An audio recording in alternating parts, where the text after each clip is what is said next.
And looking forward to getting your take on what's happening now in Iran. It appears that both sides are rejecting each other's proposals for peace, and it doesn't seem to be a clear meeting point anywhere.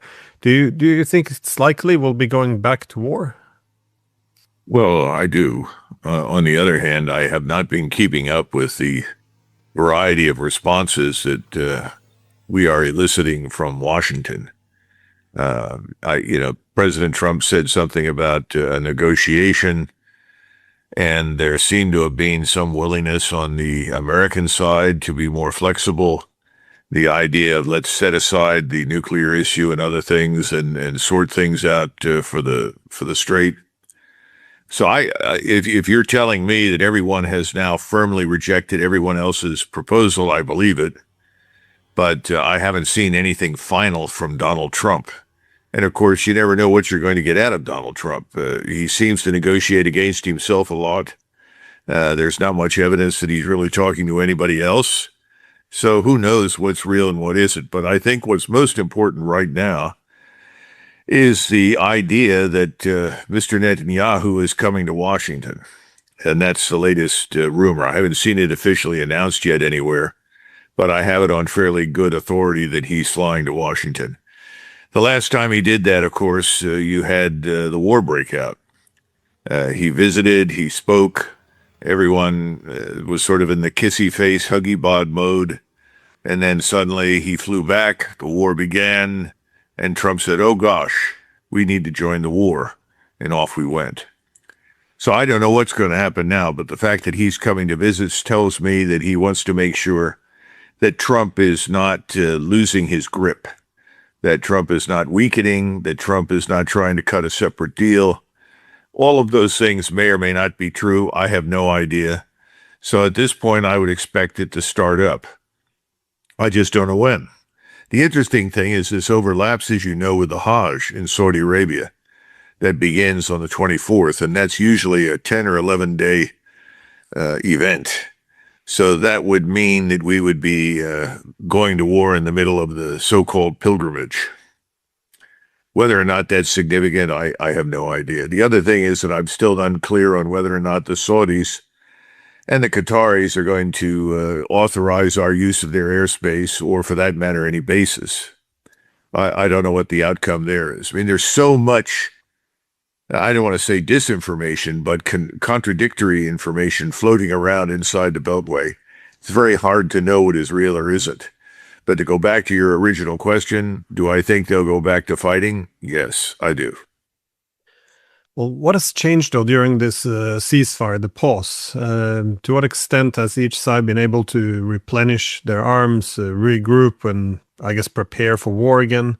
And also, what would you expect to see different this time around? Would the U.S. go faster up the escalation ladder? I assume Iran would respond in kind. I mean, given that Trump wanted the ceasefire, what do you think is going to be done different this time around?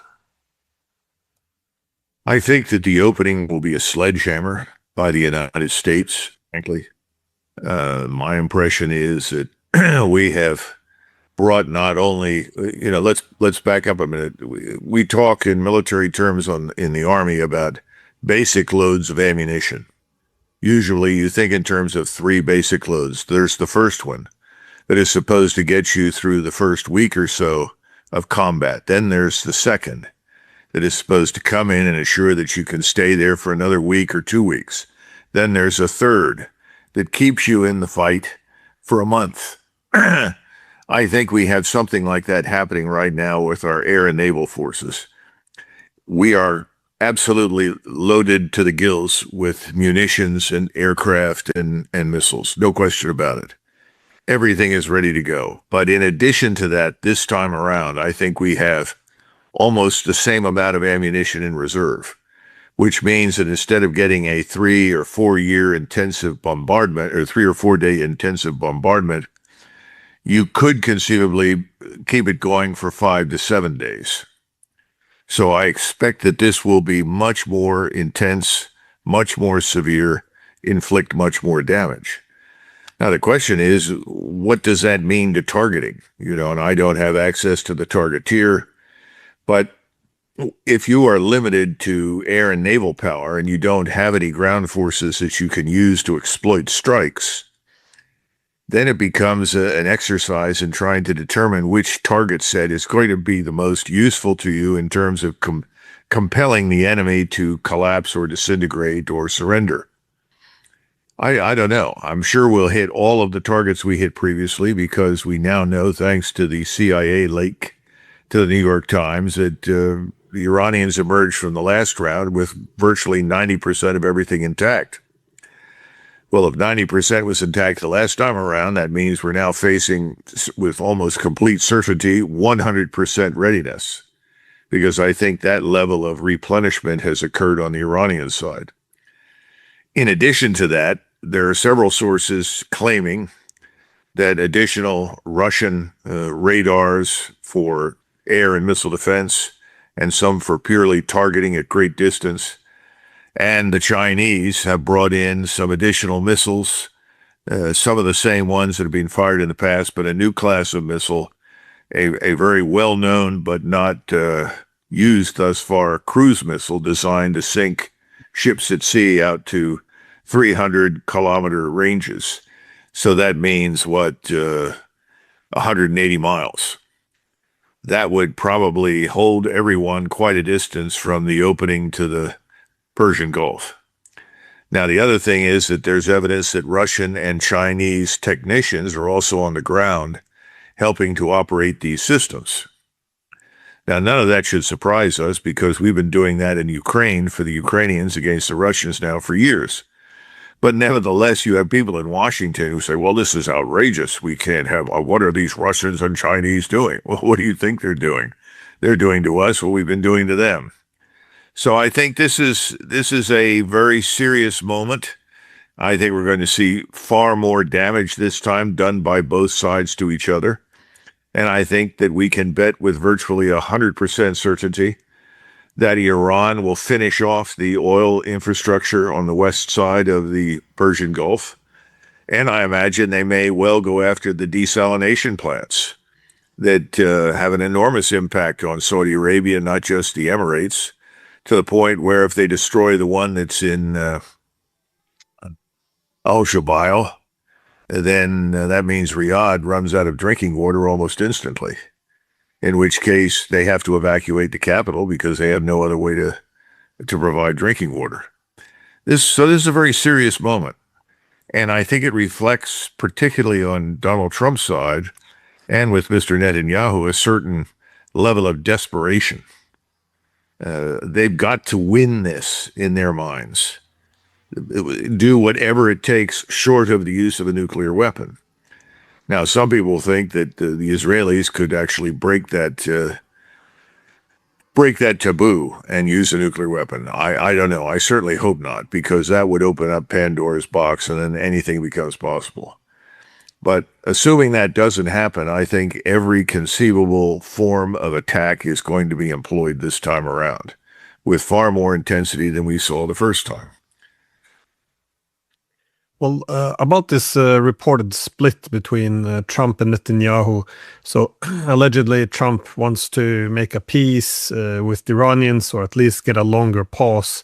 And Netanyahu wants to continue to degrade the Iranian military, ideally knock out the government. Do you think this is there's a lot of substance to this, or is it meant to make the Iranians lower their guard, or how are you reading the situation? Because it could be possible. Well, I think the Persian Gulf has turned out to be, for Donald Trump, the Hotel California. You check in, but you can never check out. He'd like to check out. There's no doubt in my mind that that's the case. But he also has obligations to his Israeli lobby, not just Mr. Netanyahu personally and the Israeli state, but to his donors who funded his election. And I think they want the complete and utter annihilation of Iran. And I think he's probably saying, well, I understand that, but what if we can't do that? Then their answer is go back and find another way to do it. In other words, there's no easy exit for Mr. Trump from this mess. So I think the best that he could hope for is what you just described, some sort of pause. And whenever you get a pause, I think he spends a great deal of time trying to figure out, well, how do I exploit this pause to either win or escape? One of the two.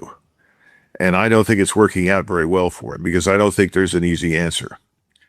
So I think, yes, there's probably a split along those lines. But on the other hand, how much maneuver room has President Trump really left himself?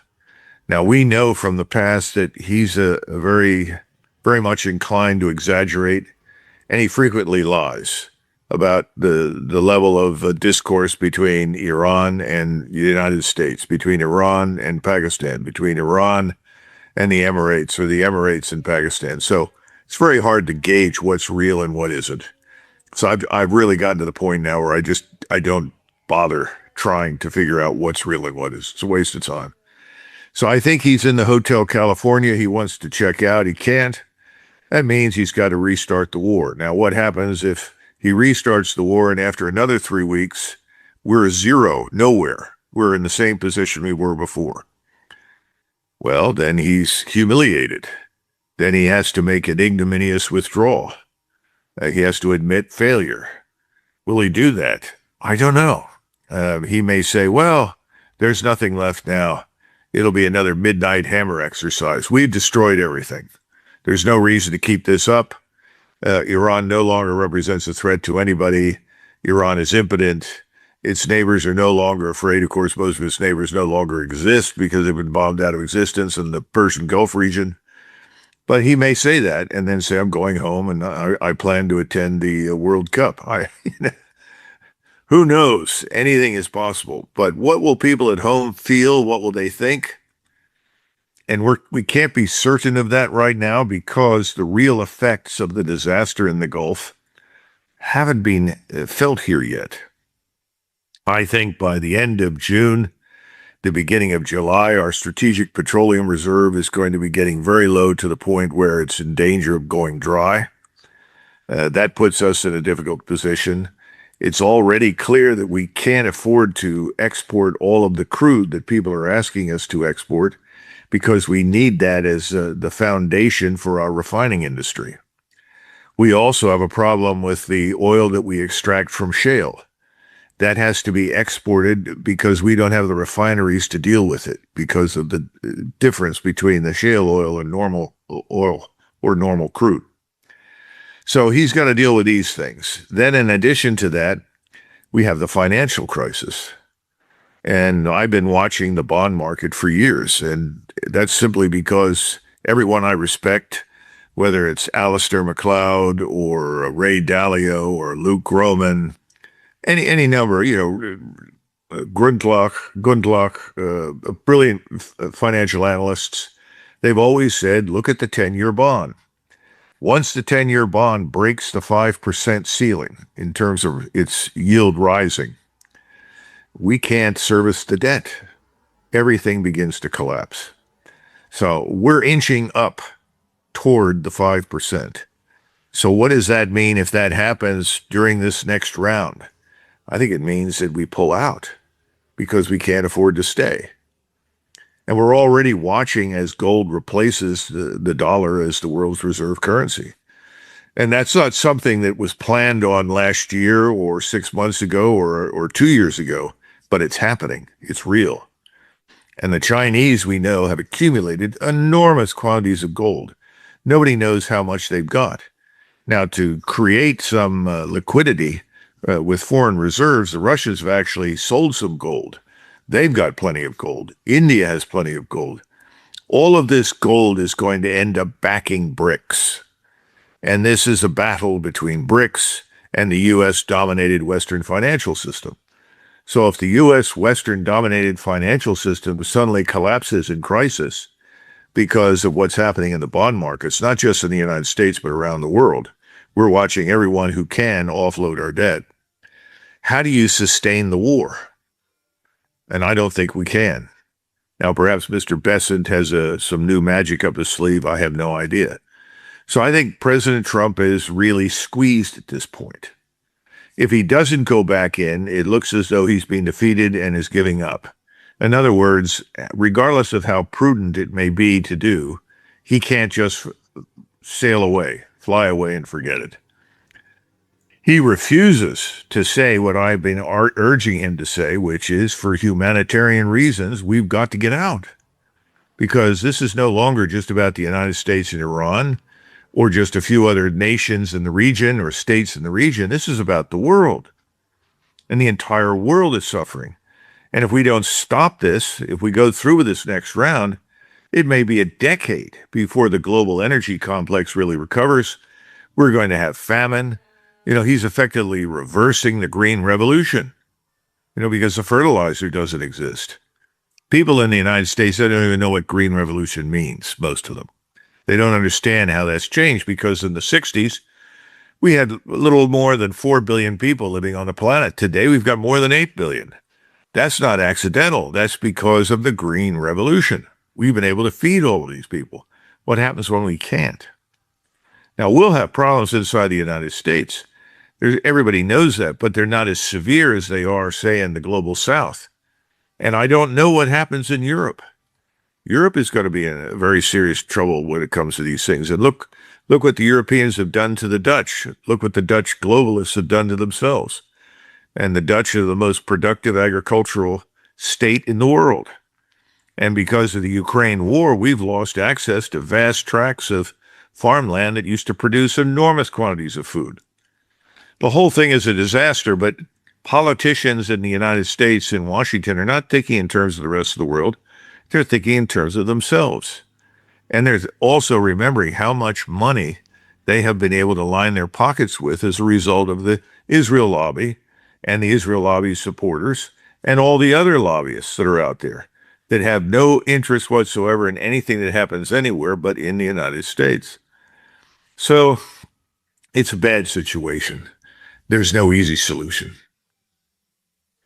Well, my assumption though with Trump was, he thought probably the best scenario would be he's able to regime change and, destroy Iran. Worst case, that he has to pull back. He can declare victory, point to how many people have been killed and the Navy destroyed, all of this, a bit like Yemen, and just declare victory and go home. But the problem, of course, is if the Iranians hold the Strait of Hormuz, then they can put a higher toll on countries that threaten Iran's economy with sanctions, threaten Iran by hosting U.S. bases. They can put extra toll on countries that trade in the U.S. dollar. So that's what I was wondering, how does the world look like if the U.S. is effectively defeated in Iran, if defined as the U.S. having to pull back with the Strait of Hormuz then solid under Iranian control, and being able to essentially use the tolls to create this incentive system to have its own economic and military security, shored up. Whatever happens next, whether we attack or we do not attack, whether we try to leave and say we were successful or not, I think we, Americans, are finished in the Middle East. And I think that's the greatest concern that Mr. Netanyahu has right now.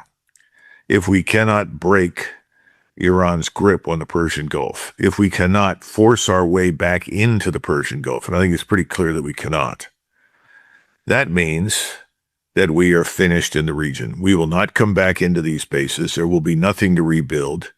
It will be a decade before the countries that existed there even recover, if some of them ever recover at all. Because frankly, in that part of the world, there just isn't enough water to support much development. So I think that's the greatest single problem. Not so much for us. Let's be frank. I would argue that we should have withdrawn from most of the overseas bases a long time ago. And I've been giving briefings to war college classes, to Army audiences, to any audience that would listen for the last 15 plus years, that the whole notion of forward military presence is finished. And everybody looks at me, well, you're crazy. And I kept trying to tell everyone, we have new capabilities today.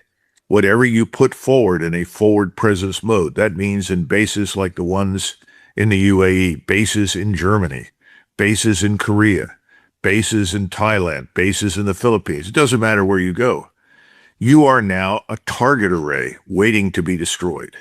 You can be easily identified, easily targeted, and enough theater or tactical ballistic missiles or cruise missiles can be launched to wipe out your forward presence at the beginning of any conflict or crisis. So I've urged that we abandon this forward presence nonsense. Remember that forward presence was justified in the aftermath of World War II, not just by the Cold War, but by the assumption that by being there, we were going to prevent other conflicts from breaking out.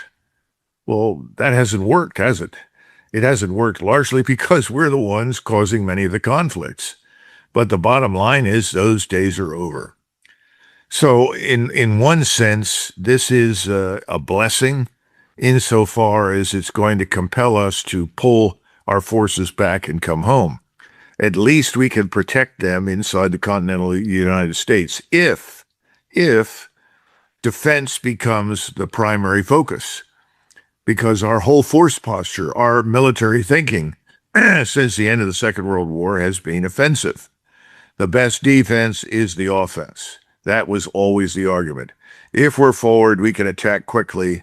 We can nip this problem in the bud. In other words, we can solve this problem before it gets out of control. Those days are over. Technology has changed. You cannot do that anymore. And if you try, you'll just lose your forces.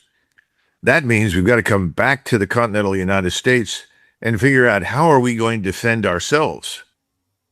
Because this strategic defense is now superior to any strategic offense. The only thing that is left that we cannot stop are hypersonic missiles in the form of intercontinental ballistic missiles, which means that we live permanently, and the Russians and the Chinese and others who have ICBMs permanently under the threat of total destruction if any of those are used. So other than that, which is unchanging, the world is a very, very different place. We can't operate in the world of the past. It's gone. This is a new world. So what are we going to do? I don't think Americans have thought that through. I don't think anyone in Washington has thought it through. And they're all very reactionary. Oh, we can never leave Korea. Oh, we can never leave Japan. Well, wait a minute. We don't live in Korea. You don't live in Japan. They're not part of the United States. What do you mean you say we can't leave? And now we have governments like the one in South Korea that's effectively telling us, listen, we really think you ought to get out. Now, they don't say that publicly, but they do behind doors, closed doors, and they're very polite about it. But it's getting to the point where at some point in time, there will be no more politeness, and they will just say, come on, you got to go. Now, why would they want us to go? For the same reason that I don't think anyone's going to invite us back into the Gulf, because we are seen as a catalyst for conflict. We are not indigenous to the region. We're not organic to the international system in that area. Wherever we are foreign, a foreign entity, and we have the potential to drag countries with us into conflicts that they would otherwise never fight, we are unwanted. And we have now gone to war with Iran largely as a result of Israel's interests, not our own. And that's the problem. No one wants to be dragged into anything unless it involves them. And the one state among the Emirates that was most interested in the same thing Israel was the United Arab Emirates. They were effectively aligned with Israel. So they were interested in the destruction of Iran. That has not worked. That's been a disaster for the UAE.